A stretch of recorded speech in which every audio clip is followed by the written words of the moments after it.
أما بعد فأعوذ بالله من الشيطان الرجيم بسم الله الرحمن الرحيم قال الله تبارك وتعالى في كلامه المجيد والفرقان الحميد وذروا ظاهر الإثم وباطنه وقال الله تبارك وتعالى في مقام آخر إن ربك لبالمرصاد وقال الله تبارك وتعالى في مقام آخر يعلم خائنة الأعين وما تخفي الصدور صدق الله العظيم. محترم سامعین،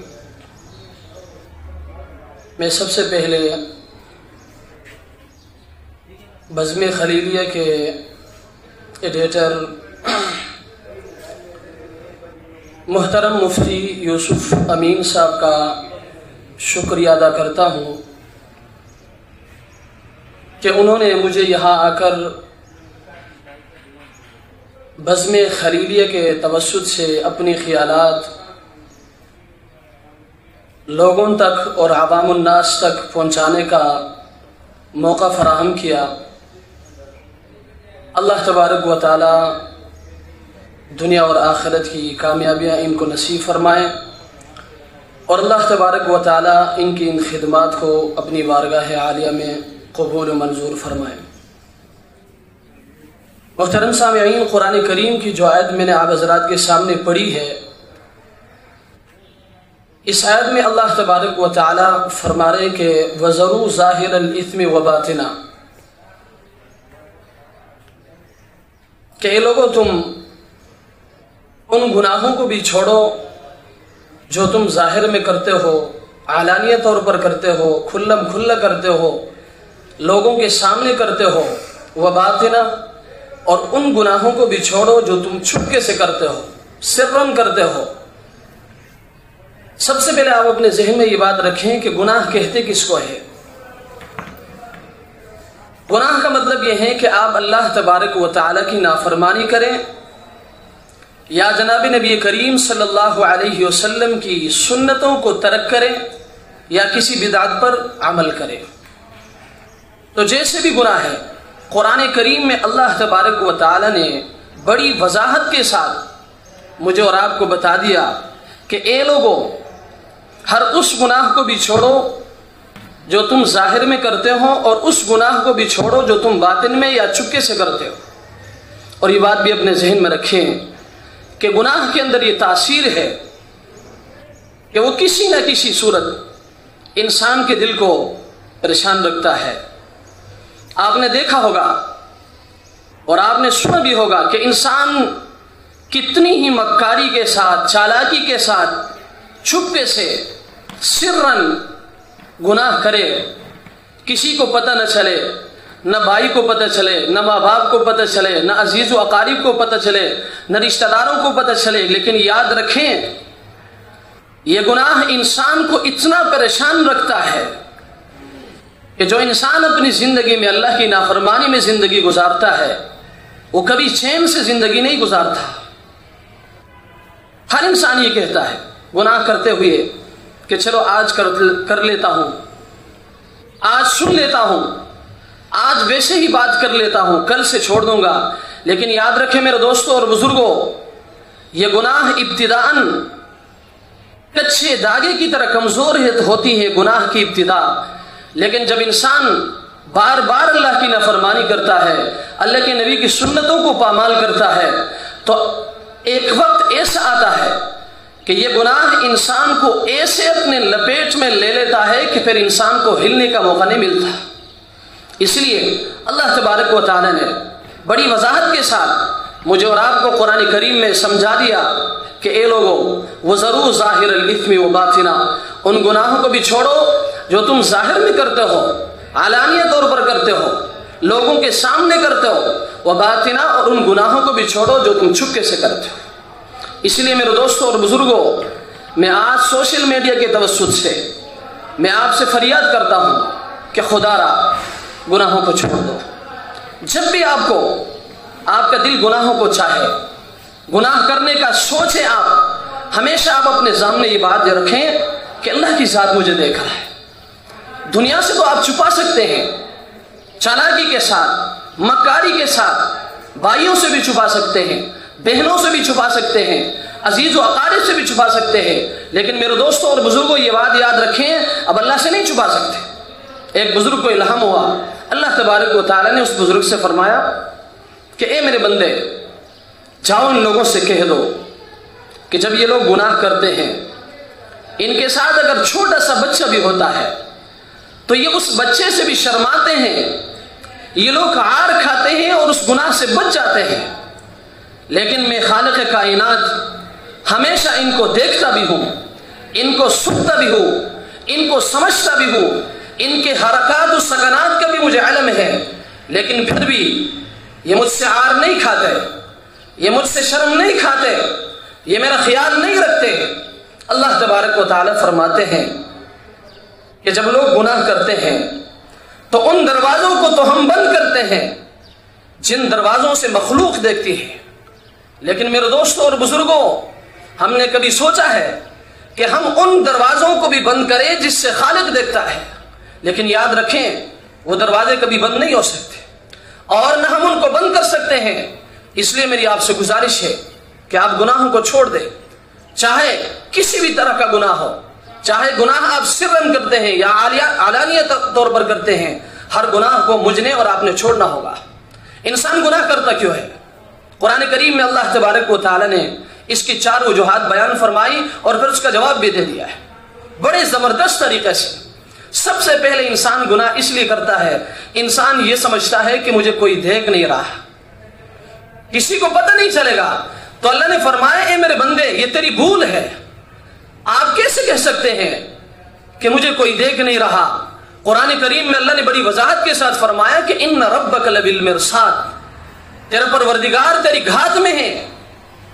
علماء مفسرین فرماتے ہیں کہ مرصاد کا مطلب یہ ہے کہ جب شکاری اپنے شکار پر بندوق کو تان لیتا ہے، آپ نے دیکھا ہوگا تھوڑی دیر کے لیے وہ اتنی انہماک کے ساتھ، اتنے غور کے ساتھ اس شکاری کو دیکھتا ہے کہ کبھی کبھی تھوڑی دیر کے لیے وہ اپنے سانس کو بھی روک لیتا ہے۔ تو علماء مفسرین فرماتے ہیں کہ مرصاد کا مطلب بھی یہی ہے کہ تیرا رب اتنی باریکی کے ساتھ تجھے دیکھ رہا ہے۔ تو ایک انسان کیسے کہہ سکتا ہے کہ مجھے کوئی دیکھ نہیں رہا؟ تو اللہ نے فرمایا اے میرے بندے، جو تیرے ذہن میں یہ بات بیٹھی ہے نا کہ مجھے کوئی دیکھتا نہیں، یہ تیری غلط فہمی ہے۔ ان ربک لبالمرصاد، تیرے پروردگار تیری گھات میں ہے۔ اس لیے میرے دوستو، ہمیں گناہ کرتے وقت یہ سوچنا چاہیے کہ اللہ کی ذات ہمیں دیکھ رہا ہے۔ اور دوسری وجہ، انسان گناہ کیوں کرتا ہے؟ انسان یہ سمجھتا ہے کہ کسی کو پتہ نہیں چلے گا، تو اللہ نے قرآن میں بڑی وضاحت کے ساتھ اس کو بھی رد فرمایا اور فرمایا اے میرے بندے، کسی کو پتہ چلے یا نہ چلے، تیرے بھائی کو پتہ چلے یا نہ چلے، تیرے ماں باپ کو پتہ چلے یا نہ چلے، تیرے عزیز و اقارب کو پتہ چلے یا نہ چلے، لیکن اللہ نے فرمایا یعلم خائنۃ الاعین وما تخفی الصدور، اے میرے بندے میں تیری آنکھوں کی خیانت کو بھی جانتا ہوں اور اس چیز کو بھی جانتا ہوں جو تیرے دل کے اندر چھپی ہوئی ہے۔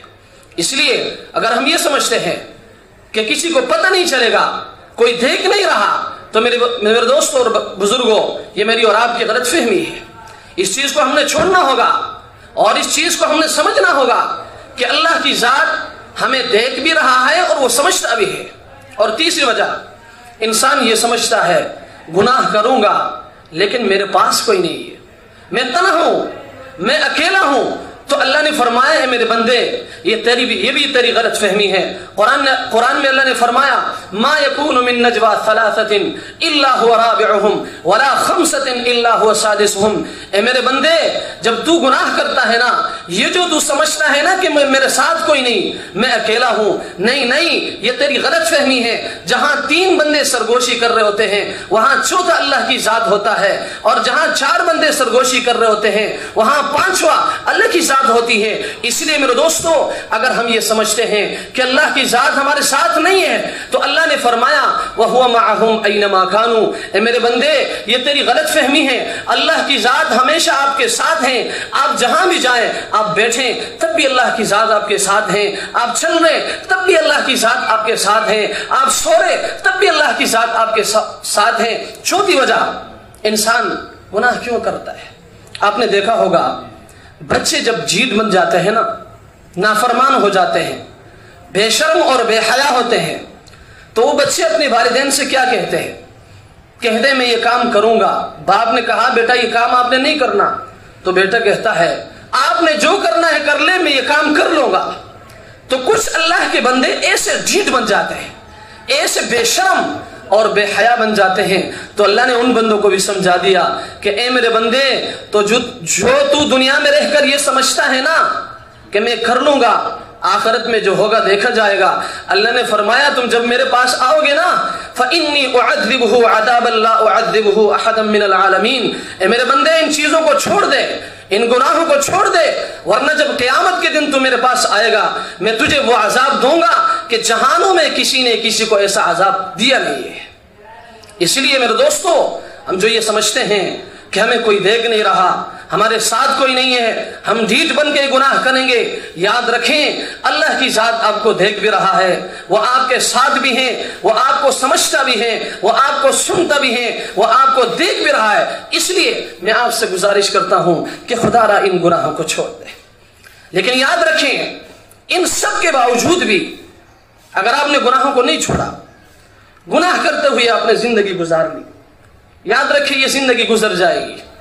اللہ تبارک و تعالی قرآن کریم کے اندر فرماتے ہیں میرے بندے جب تم گناہ کر کے میرے پاس آؤ گے نا تو یاد رکھیں میرے پاس آنے کے بعد تیرے لیے کوئی راہ فرار نہیں ہوگی۔ تم دنیا میں جیسے گناہ کر کے آئیں گے نا میرے پاس، کل قیامت کے دن تیرے گناہوں پر بھی میں 4 گواہ پیش کروں گا۔ میرے دوستو کل اللہ سے نہیں بچ سکتے۔ 4 گواہ ایسے خطرناک گواہ ہیں کہ ان سے بچنے کا کوئی امکان ہی نہیں، کوئی گنجائش ہی نہیں۔ اللہ نے فرمایا پہلی گواہ جو کل قیامت کے دن تیری گناہوں پر میں پیش کروں گا، اللہ نے فرمایا وَإِنَّ عَلَيْكُمْ لَحَافِظِينَ كِرَامًا كَاتِبِينَ يَعْلَمُونَ مَا تَفْعَلُونَ، اے میرے بندے بے شک تجھ پر محافظ فرشتے ہیں، کرامن جو کہ عزت والے ہیں، کاتبین اور لکھنے والے ہیں، یعلمون ما تفعلون وہ جانتے ہیں ان چیزوں کو جو تم کرتے ہو۔ اس لیے اللہ نے فرمایا کہ کل قیامت کے دن جب تم گناہ کر کے میرے پاس آؤ گے، میں سب سے پہلے جو 2 فرشتے تیرے کندھوں میں بیٹھے ہیں جن کو کرامن کاتبین کہا جاتا ہے، یہ فرشتے کل قیامت کے دن تیری گناہوں پر اللہ کے آگے یہ گواہی دیں گے، یا اللہ میں نے اس بندے کو یہ گناہ کرتے ہوئے بھی دیکھا، یا اللہ یہ گناہ کرتے ہوئے بھی دیکھا، یا اللہ میں نے اس کو یہ گناہ کرتے ہوئے بھی دیکھا۔ تو میرے دوستو جب یہ فرشتے میرے اور آپ کے خلاف گواہی دیں گے تو ہم کیسے بچ سکتے ہیں؟ اور دوسری گواہی اللہ تبارک و تعالی فرماتے ہیں کہ اس پر بھی اگر میرے بندے کو اطمینان نہیں ہوا نا تو میں دوسری گواہی کے طور پر اس کے نامہ اعمال کو پیش کروں گا۔ وَوُضِعَ الْكِتَابُ جب کتاب کو پیش کیا جائے گا فَتَرَى الْمُجْرِمِينَ مُشْفِقِينَ مِمَّا فِيهِ، اللہ تبارک و تعالی نے بڑی وضاحت کے ساتھ قرآن کریم میں فرمایا کہ جب بندے کو اس پہلی گواہی پر اطمینان نہیں ہوا تو دوسری گواہی کے طور پر اللہ تبارک و تعالی میرے اور آپ کے رجسٹر کو پیش فرمائیں گے جس میں سب کچھ نوٹ ہے، ایک چیز بھی ہم اللہ سے نہیں چھپا سکتے۔ اللہ تبارک و تعالی فرماتے ہیں جب ان کے رجسٹر کو رکھا جائے گا فَتَرَى الْمُجْرِمِينَ تو مجرمین کو دیکھے گا، مُشْفِقِينَ مِمَّا فِيهِ وہ اس چیز سے ڈر رہے ہوں گے جو اس رجسٹر کے اندر ہوگی۔ وَيَقُولُونَ يَا وَيْلَتَنَا مَا لِهَذَا الْكِتَابِ لَا يُغَادِرُ صَغِيرَةً وَلَا كَبِيرَةً إِلَّا أَحْصَاهَا وَوَجَدُوا مَا عَمِلُوا حَاضِرًا وَلَا يَظْلِمُ رَبُّكَ أَحَدًا۔ وہ آپس میں کہیں گے کہ اس رجسٹر کو کیا ہوا، اس نے چھوٹی سے چھوٹی بات اور بڑی سے بڑی بات کو اس نے چھوڑا نہیں ہے، ہر چیز کو اس نے محفوظ کیا اور ہر چیز آج اللہ کے سامنے حاضر ہے۔ اور یاد رکھیں تیرا رب کسی پر ظلم بھی نہیں کرے گا۔ میرے دوستو آج اگر ہم نے گناہوں کو نہیں چھوڑا تو کل اللہ قیامت کے دن گواہی کے طور پر سب سے پہلے فرشتوں کو پیش کرے گا. اگر اس پر مجھے اور آپ کو اطمینان نہیں ہوا تو میرے اور آپ کے نامہ اعمال کو پیش کریں گے. اگر اس پر بھی اطمینان نہیں ہوا تو اللہ فرماتے ہیں یومئذ تحدث اخبارها بان ربک اوحی لها. تیسری گواہی اللہ تبارک و تعالیٰ اس زمین سے دلوائیں گے جس زمین پر بیٹھ کر آج ہم اللہ کی نافرمانیاں کر رہے ہیں، جس زمین پر بیٹھ کر آج ہم اللہ کے رسول کے سنتوں کو پامال کر رہے. اللہ تبارک و تعالیٰ فرما رہے ہیں کہ کل قیامت کے دن فرشتوں کی گواہی پر اگر تجھے اطمینان نہیں ہوا، تیری اپنی رجسٹر پر اگر تجھے اطمینان نہیں ہوا تو میں اس زمین سے گواہی دلواؤں گا. میرے دوستو، آج ہم زمین پر بیٹھ کر گناہ کرتے ہیں، زمین پر بیٹھ کر اللہ کے نبی کی سنتوں کو پامال کرتے ہیں، تو ہم کل کس طرح بچ جائیں گے؟ چوتھی گواہی اللہ تبارک و تعالیٰ فرماتے ہیں جو سب سے بڑی خطرناک گواہی ہوگی. میرے دوستو، اگر فرشتوں پر اطمینان نہیں ہوا اور اپنی رجسٹر پر اطمینان نہیں ہوا اور زمین کی گواہی پر اطمینان نہیں ہوا تو اللہ تبارک و تعالیٰ فرما رہے ہیں کہ آخری گواہی کے طور پر جن کو میں پیش کروں گا، جن سے راہ فرار کی کوئی گنجائش نہ مجھے ہوگی، نہ آپ کو ہوگی اور نہ کسی انسان کو ہوگی. قرآن کریم میں اللہ نے بڑی وضاحت کے ساتھ فرمایا حَتَّى إِذَا مَا جَاءُوهَا شَهِدَ عَلَيْهِمْ سَمْعُهُمْ وَأَبْصَارُهُمْ وَجُلُودُهُمْ. قیامت کے دن بھی بندے اللہ کے سامنے پیش ہوں گے تو ان کے کان ان کے خلاف گواہی دیں گے، ان کی آنکھیں ان کے خلاف گواہی دیں گے، اور ان کی کھال، ان کے جسم، ان کے بازو اور ان کے جسم کے اعضاء ان کے خلاف گواہی دیں گے. وَقَالُوا لِجُلُودِهِمْ. یہ بندہ پریشان ہوگا اور اپنے جسم کے اعضاء سے کہے گا وَقَالُوا لِجُلُودِهِمْ لِمَ شَهِدتُّمْ عَلَيْنَا. تمہیں کیا ہوا؟ تم نے کیوں ہمارے خلاف گواہی دی؟ تمہاری لذت کی خاطر تو ہم نے گناہ کیا تھا. آنکھوں سے کہیں گے کہ ہم نے تمہاری لذت کی خاطر گناہ کیا تھا. ہاتھوں سے انسان کہے گا ہم نے تمہاری لذت کی خاطر، تمہارے مزے کی خاطر ہم نے گناہ کیا تھا. پیروں سے انسان کہے گا اے پیر تو نے کیوں گواہی دی؟ ہم نے تو تمہاری لذت کی خاطر، تمہارے مزے کی خاطر ہم نے گناہ کیا تھا. تو کہیں گے قالوا انطقنا اللہ الذی انطق کل شیء. اللہ تبارک و تعالی نے اور اس ذات نے ہمیں گویائی دی جس ذات نے ہر چیز کو گواہی دی. وما کنتم تستترون. اور یاد رکھیں انسان اپنے اعضاء سے ان گناہوں کو چھپاتا بھی نہیں ہے. اور چھپائے گا کیسے؟ آپ گناہ کرتے ہیں اپنے آنکھوں سے کیسے چھپاؤ گے؟ آپ گناہ کرتے ہیں اپنے کانوں سے کیسے چھپاؤ گے؟ آپ گناہ کرتے ہیں اب اپنی ہاتھوں سے کیسے چھپاؤ گے؟ بھائی سے تو آپ چھپا سکتے ہو، بہن سے آپ چھپا سکتے ہو، رشتہ داروں سے چھپا سکتے ہو، لیکن یاد رکھیں نہ اپنے جسم کے اعضاء سے چھپا سکتے ہیں، اور نہ اپنے رجسٹر سے آپ چھپا سکتے ہیں، اور نہ کرامن کاتبین سے چھپا سکتے ہیں، اور نہ اس زمین سے چھپا سکتے ہیں جن کو کل قیامت کے دن اللہ تبارک و تعالیٰ میرے اور آپ کے گناہوں پر گواہی کے طور پر پیش کریں گے. اس لیے میں آپ سے درخواست کرتا ہوں اس کا بڑا سمپل اور آسان حل یہ ہے کہ آج ہم گناہوں کو چھوڑ دیں.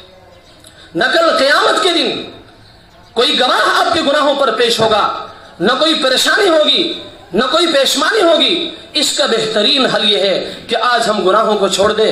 میرے دوستو، جیسے کہ آپ جانتے ہیں کچھ دنوں کے بعد رمضان المبارک کا برکتوں اور اللہ کی رحمتوں سے کھچا کھچ بھرا ہوا مہینہ شروع ہونے والا ہے.